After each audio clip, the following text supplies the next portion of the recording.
Assalamualaikum warahmatullahi wabarakatuh. Eh, Terima kasih, saudara-saudaraku.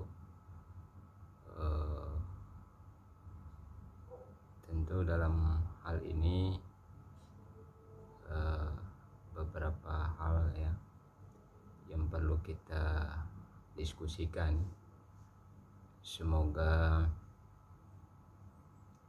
apa-apa yang kita sajikan menurut perspektif ya yang saya miliki, mudah-mudahan bermanfaat ya buat pribadi saya dan saudaraku di mana saja berada. Yang pertama, sebagai prolognya, mudah-mudahan persoalan pandemik ini segera berakhir, apalagi dengan adanya PPKM ya. Kalau nggak salah itu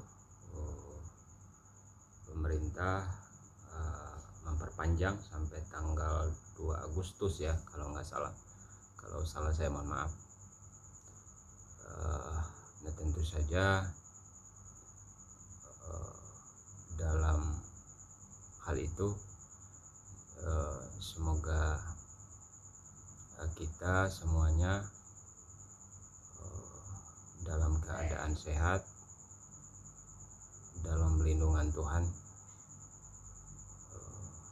Dan tentu saja yang kita harapkan bersama agar kita bisa ya melakukan aktivitas ya keseharian kita dalam rangka baik itu sebagai profesi ya kan, dalam rangka untuk menyelesaikan ya aktivitasnya sehingga mampu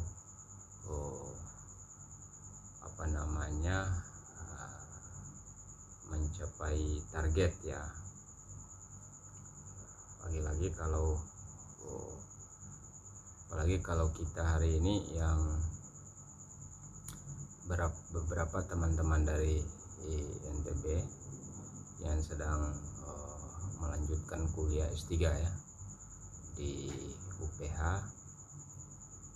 mudah-mudahan dilancarkan dan kami sangat apresiasi kepada pemerintah Nusa Tenggara Barat, dalam hal ini Bapak Gubernur ya, yang telah memberikan satu dukungan ya kepada teman-teman yang berasal dari NTB yang kebetulan mereka berprofesi di Jabodetabek ini gitu kan. Mudah-mudahan dipermudah, diperlancar gitu kan. Oke, saya masuk kepada substansinya. Apa yang kita lihat ya di era sekarang ini, bagaimana supaya kita memiliki intelektualitas ya, hasil dari apa yang kita dapat dari pendidikan formal, sehingga kemudian bagaimana mengaktualisasikan terkait dengan apa-apa yang kita respon, yang kita analisa, yang kita kaji ya terkait dengan sains ya, dimanapun kita terkonsentrasi gitu kan. Nah satu hal yang perlu kita pertajamkan gitu, yang perlu kita sosialisasikan. Intelektualitas itu tentu saja bagaimana mampu menangkap ya semua persoalan-persoalan, baik itu persoalan yang ya mungkin ya ini udah tentu saja informasi-informasi yang sudah berapa dekade ya kan, sudah berapa periode-periode yang kita lewati selama ini. Ya, tentu saja memang isu-isu yang berkembang, lalu kemudian memang sering ya didiskusikan oleh pengamat-pengamat, oleh ahli-ahli terkait dengan bagaimana sih perkembangan di era globalisasi ya kan. Tentu saja di balik itu ada dalam tanda kutip ya ya semacam desainnya. Saya tidak sebutkan negara dan lain sebagainya, kan ini bergeraknya itu bersifat sistematis ya, struktur dan masif gitu. Nah sehingga kemudian kalau kita lihat bahwa sikap kita sebagai seorang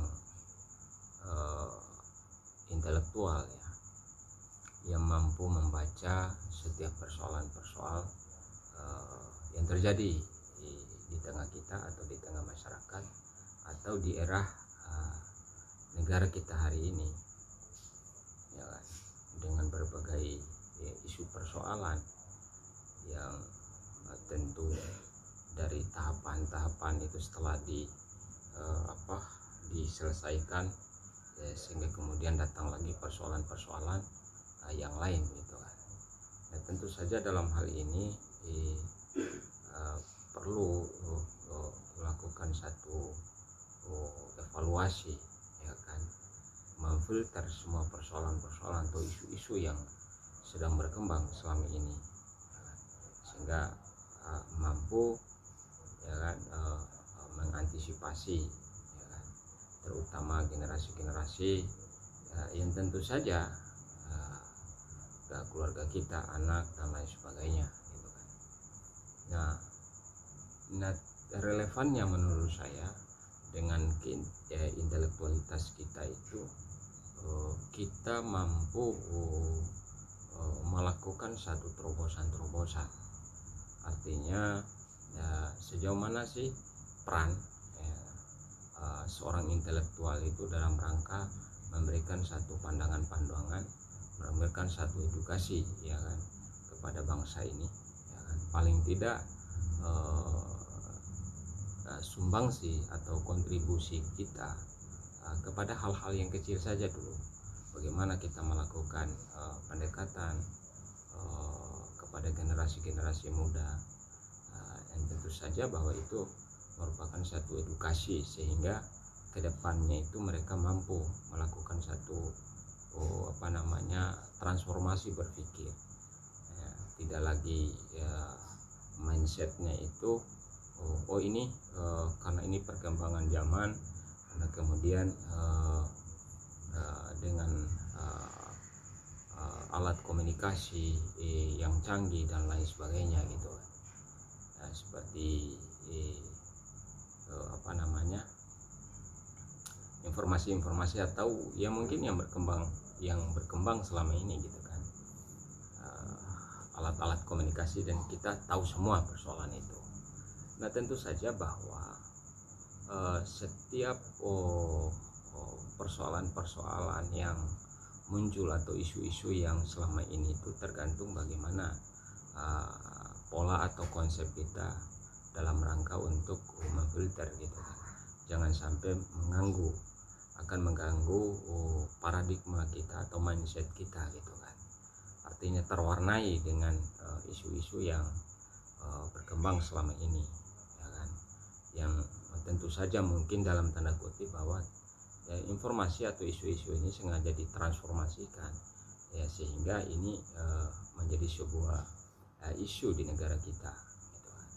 Nah, oleh karena itu peran serta dari kaum intelektual untuk memberikan satu edukasi pencerahan ya kan, kepada generasi-generasi anak bangsa ini, artinya bagaimana kita mengambil satu bagian untuk mencerdaskan salah satu kehidupan bangsa, karena bagaimanapun itu dianjurkan dalam dalam konstitusi kita gitu kan, undang-undang, bagaimana berperan serta masyarakat, elemen, LSM, komunitas, siapapun saja itu mampu memberikan satu terobosan-terobosan dalam artian yang konstruktif gitu kan. Nah, tentu saja dibutuhkan ya kan, bahwa kita hari ini bagaimana mindset kita, bagaimana kita merubah paradigma ya kan. Nah, yang mungkin selama ini kalau menurut saya, perspektif saya, bahwa ini akan terkontaminasi gitu kan dengan persoalan-persoalan yang dihadapi hari ini. Lagi-lagi itu tadi persoalan-persoalan isu yang begitu luar biasa, sehingga kemudian itu akan pengaruh ya kan secara psikologis gitu kan, akan terdampak kepada masyarakat grassroots ke bawah.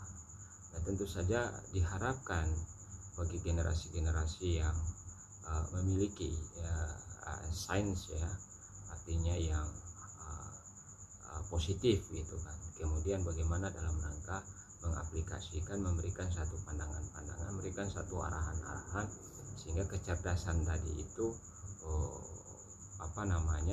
secara universal gitu kan. Nah, karena bagaimanapun dalam kehidupan bersosial itu tentu saja ada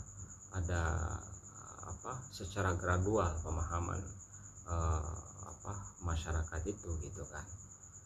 Ada golongan mungkin ya tingkat pendidikannya dan lain sebagainya. Nah, ini tentu saja juga menjadi satu konsentrasi buat negara juga gitu, dalam rangka untuk memproteksi, untuk mencerdaskan kehidupan bangsa, karena ini merupakan amanat konstitusi gitu kan. Nah, sehingga kemudian dengan kondisi hari ini terkait dengan pandemik dan lain sebagainya juga, tentu saja ini bagaimana sih peran serta semua elemen bangsa yang ada sekarang ini, peran serta gitu kan, lakukan satu satu analisa, satu pengamatan, sehingga akan melahirkan sebuah ide-ide yang positif gitu kan, tidak memberikan satu isu-isu yang kurang pas, sehingga diterima masyarakat itu jadi sepotong-sepotong atau setengah-setengah gitu. Nah, kemudian kalau seperti itu, maka informasi itu akan jadi jadi rancu gitu kan. Kemudian akan terjadi isu-isu itu, sehingga ini akan menjadi satu persoalan, permasalahan gitu kan. Mungkin masyarakat itu resistensi gitu kan kepada informasi-informasi yang tadi gitu kan. Ada informasi yang faktual, ada informasi yang tidak bisa dipertanggungjawabkan. Nah, tentu saja hari ini peran media sebetulnya ya kan, yang lebih diutamakan gitu. Media itu dalam tanda kutip, karena saya juga pernah dulu di media gitu kan, di jurnalis sebelum saya masuk ke profesi lawyer gitu kan. Bagaimana sih kalau kita mengacu kepada Undang-Undang 40 tahun 99 itu 1999, bahwa media itu atau pers itu adalah kekuatan nomor 4 ya kan, setelah eksekutif, legislatif, yudikatif, lalu kemudian pers sebetulnya. Artinya bagaimana perannya itu dalam rangka untuk memberikan satu check and balance ya, kontrol ya kan? karena dia adalah kekuatan nomor 4 melakukan satu controlling, sehingga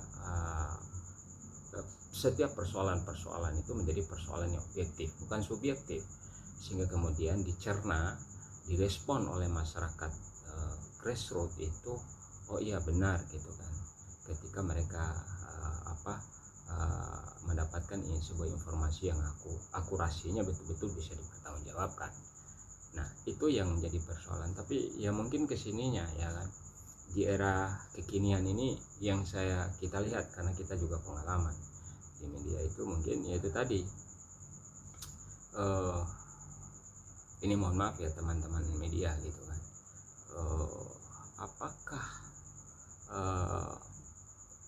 kalau kita lihat sebuah landasan atau acuan atau sebagai dasar hukumnya, kalau kita kembali kepada regulasi pasal kalau nggak salah pasal 40 tahun 1999 tentang undang-undang pers itu kan begitu. Lalu kemudian ditawar lagi Dewan Pers dan lain sebagainya, kemudian lalu memberikan satu hak hukum sebagai hak imunitas ya kan, ketika mereka secara melakukan profesi-profesi itu kemudian nanti tidak bisa dilakukan proses hukum dan lain sebagainya, karena ada hak jawab, ada jalurnya gitu. Nah, jangan dengan persoalan-persoalan itu, karena kita juga pengalaman gitu kan. Nah, tentu yang diharapkan itu bagaimana, tolong dong berikan kepada masyarakat itu secara transparan, secara objektif gitu kan, karena bagaimanapun informasi-informasi itu kan yang disajikan itu dapat diterima gitu kan secara akal sehat, konkret dan lain sebagainya, sesuai dengan fakta-faktanya. Itu mungkin yang harus kita berharap ya kan, karena bagaimanapun kalau kita kembali kepada lembaga yang melakukan check and balance terhadap eksekutif, legislatif, yudikatif itu diperlukan. Nah, ini sangat dibutuhkan sebetulnya sebuah transparansi gitu kan. Nah, tentu gitu kan, perkembangan zaman kekinian mungkin itu satu luar biasa ya kan, dengan adanya YouTube ya, atau disebut YouTuber dan lain sebagainya, ini kan udah mulai memberikan satu pencerahan ya, memberikan satu informasi-informasi yang tentu saja akurasinya sangat luar biasa gitu kan, meskipun ya ada juga ya kan, diduga yang hoak juga ada juga gitu kan, tapi kan masih bisa kita lihat gitu kan, dengan kecerdasan kita, dengan pengamatan kita, mana yang betul-betul menjalankan ya kan tugas atau kewenangan dalam rangka memberikan atau menjanjikan sebuah informasi-informasi yang sesuai dengan fakta. Nah, kemudian ya saya sendiri gitu kan, karena mungkin meskipun saya sebagai profesi lawyer, tapi ya mungkin tadi ya, karena ketika saya profesi dulu itu masih karena suka nulis, karena wartawan itu dilahirkan itu untuk berbicara gitu kan, selalu menanyakan, selalu menyajikan sebuah isu-isu atau persoalan-persoalan yang hangat dan lain sebagainya ya kan. Nah, tentu saja dalam hal ini dalam tanda kutip, mohon maaf gitu kan, saya tidak mengeneralisir, cuman ini memberikan satu pandangan ya, menurut perspektif saya, karena ya mungkin dengan pengalaman dulu gitu kan. Saya lihat dari periode ke periode itu sangat jauh gitu kan, tapi bukan berarti hari ini kalau saya lihat ya media udah cukup luar biasa ya, menyajikan sebuah kemas ya, mengemas sebuah persoalan, sebuah isu itu kan, atau berita-berita yang disajikan, baik itu berita-berita yang intelektual, mau itu berita politik, berita hukum, sosial, keamanan dan lain sebagainya gitu kan. Tetapi paling tidak yang kita harapkan mungkin saudara-saudara semua, bahwa ini betul-betul diharapkan ya kan, ada satu transparansi ya kan, memberikan sebuah informasi-informasi yang tentu saja diterima ya kan oleh masyarakat, sehingga masyarakat itu tidak terjadi krisis ya, krisis kepercayaan, atau muncul stigma-stigma yang kurang kan begitu. Nah, oleh karena itu menurut saya sekali lagi memang ini dibutuhkan seluruh elemen ya yang ada di bangsa ini ya kan, dalam rangka memberikan satu edukasi bagaimana melakukan satu terobosan-terobosan, sehingga ini akan menjadi sebuah negara yang diharapkan ya kan, kesejahteraannya, kedamaiannya ya kan. Ini juga tujuan hukum sebetulnya.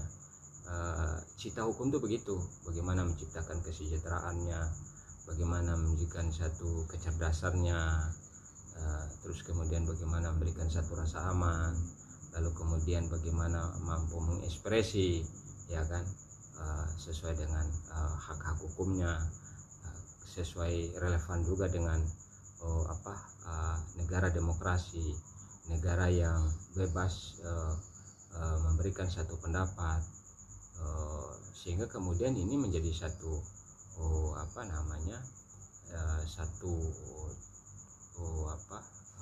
respon ya bagi lembaga-lembaga yang tentu saja memang yang punya kewenangan, yang punya tugas ya kan, dalam rangka yang diberikan oleh amanat oleh rakyat gitu kan, mendapatkan mandat dari rakyat gitu. Nah, tentu saja semua persoalan-persoalan itu kita harus melihat dengan perspektif ya kan. Kalau ya kita jangan saling saling mengklaim, saling menghujat ya kan, kemudian saling menjudge ya kan. Kalau saya pinjam bahasa hukumnya, bagaimana kita kedepankan ya kan asas equality before the law, ada persamaan ya kan. Nah, tentu saja relevan dengan hak asasi manusia, itu sangat relevan menurut saya, sehingga seluruh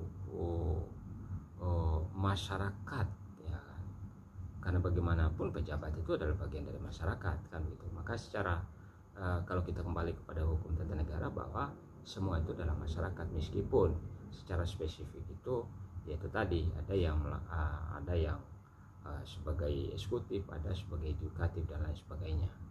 Nah, tapi paling tidak perannya itu bagaimana untuk mendapatkan satu persamaan ya kan, siapapun itu tadi yang saya sampaikan dari awal prolognya tadi, mau itu LSM, mau itu pers, mau itu profesi lawyer, mau itu aktivis, organisasi dan lain sebagainya.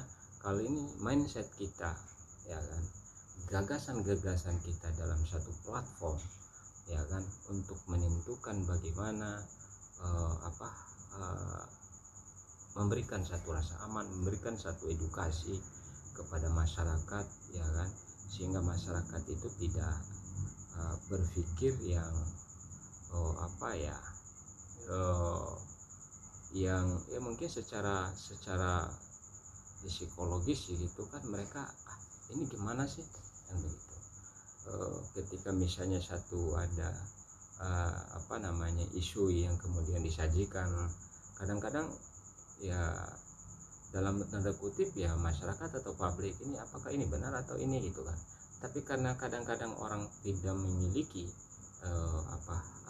keilmuannya tadi ya dia dengan gampang aja gitu kan dia mencerna sebuah informasi yang disajikan itu. Nah, sehingga kadang-kadang itu akan berpengaruh secara personality gitu kan, kejiwaannya, psikisnya kan begitu. Nah, oleh karena itu mari gitu kan siapapun ya kan ya, bagaimana kita lakukan ada rasa kepedulian, ada rasa responsibility, rasa tanggung jawab kita sebagai sebagai generasi, sebagai masyarakat, sebagai profesi, sebagai akademis, sebagai ya semualah, berperan di politik dan lain sebagainya gitu kan. Bagaimana memberikan satu keilmuannya sehingga dapat masyarakat itu mencerna ya, sehingga kemudian mereka itu akan tenang dan lain sebagainya. Jadi itu kalau menurut saya gitu kan. Nah, jadi mana karena ketika kita juga dengan keilmuan tadi gitu kan, apa yang kita dapat gitu, karena ilmu itu kan tadi macam-macam gitu kan, mau kita dengan nalar kita untuk mendapatkan sebuah informasi-informasi atau keilmuan dan lain sebagainya, atau hasil bacaan kita ya kan. Orang intelektual kan begitu, mampu ya, seorang intelektual itu mampu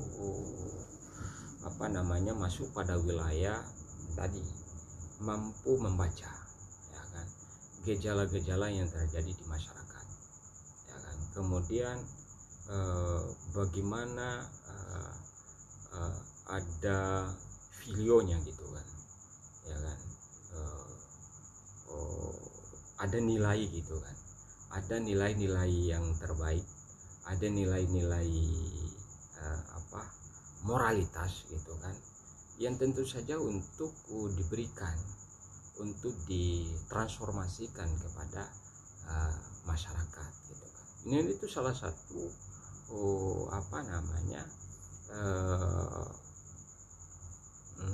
mampu kita memberikan ya kan, hasil apa yang kita pahami, apa yang hasil kita analisa, pengamatan dan lain sebagainya gitu kan. Meskipun mungkin ya secara universal masyarakat paham, saya yakin paham gitu kan, tapi paling tidak bagaimana gitu kan dengan rasa tanggung jawab kita masing-masing tadi, orang yang rasa tanggung jawab gitu kan. Jadi itu poin menurut saya ya kan, karena ini udah larut malam gitu kan. Mohon maaf kalau ada kata-kata yang kurang relevan. Sekali lagi saya sampaikan mohon maaf. Jangan lupa di YouTube Media HPK, subscribe dan bunyikan loncengnya, berikan aspirasinya yang konstruktif di bawahnya, dan berikan tolong mohon doa dukungannya. Saya terima kasih. Assalamualaikum warahmatullahi wabarakatuh.